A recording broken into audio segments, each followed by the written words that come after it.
প্রেম করে পালিয়ে যা মেয়ের প্রতি বাবার বেদনাদায়ক চিঠি। মারে, শুরুটা কিভাবে করব বুঝে উঠতে পারছিলাম না। যেদিন তুই তোর মায়ের অস্তিত্ব ছেড়ে ভূমিষ্ঠ হয়েছিলি, সেদিন থেকে তোকে মা ডাকতে শুরু করলাম। তোকে মা ডাকতে গিয়ে নিজের মা হারানোর ব্যথাটা ভুলে গিয়েছিলাম। তোর মাও তোকে মা ছাড়া কখনো অন্য নামে ডাকেনি। বিদ্যালয়ের প্রথম দিন শিক্ষক তোর নাম জিজ্ঞাসা করেছিলেন। তোকে মা বলে ডাকতে ডাকতে তোর ডাকনামটা ভুলে গেছিলাম। তোর নাম না বলতে পারায় সবাই আমাকে নিয়ে হাসতেছিল। তাই চিঠিতে তোর নামের জায়গায় মা লিখছি। হঠাৎ করে তুই এভাবে চলে যাবি তা আমি বুঝতেই পারিনি। ছেলেটা যেদিন ব্যাগ হাতে নিয়ে বাইরে তোর জন্য অপেক্ষা করছিল, কখন তুই দরজা খুলে বাইরে বের হয়ে আসবি, তখন আমি ভিতরে বসে রবের কাছে প্রার্থনা করছিলাম আর ভাবছিলাম আর কতটা ভালোবাসলে তুই আমাকে ছেড়ে যাবি না।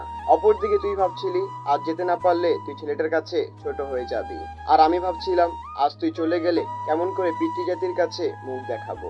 জানিস মা, তুই তোর 3 বছরের ভালোবাসাকে খুঁজে পেয়েছিস, কিন্তু আমার জীবন থেকে 20 বছরের ভালোবাসা হারিয়ে গেছে।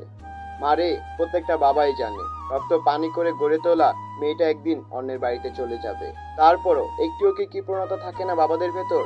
বাবাদের ভালোবাসা শামুকের খোলসের মতো। মারে, বাবাদের বাইরটা শক্ত হলেও কিন্তু ভেতরটা খুবই নরম হয়ে থাকে। বাবারা তার সন্তানকে কতটা ভালোবাসে তা বোঝাতে পারে না। জানি মা, আমার লেখাটা পড়ে তোর খারাপ লাগতে পারে, কিন্তু কি করব বল।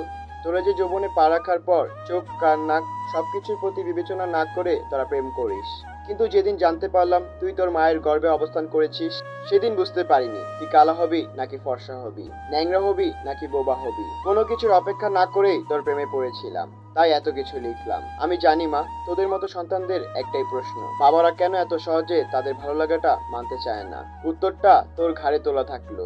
তুই যেদিন নিজেই মা হবি, সেদিন তুই নিজের উত্তরটা নিজেই পেয়ে যাবি। তোরা যখন একটা ছেলের হাত ধরে পালিয়ে যাস, তখন ওই ছেলে ছাড়া জীবনে আর কারো প্রয়োজন বোধ মনে করিস না। ভালো থাকিস মা। ইতি তোর হতভাগা বাবা। আমরা সন্তানেরা বাবা মাকে একটু বোঝা উচিত, তারা কি চায়, তাদের কোনটা ভালো লাগে। সৃষ্টিকর্তা আমাদের সবাইকে বোঝার ক্ষমতা দান করুন।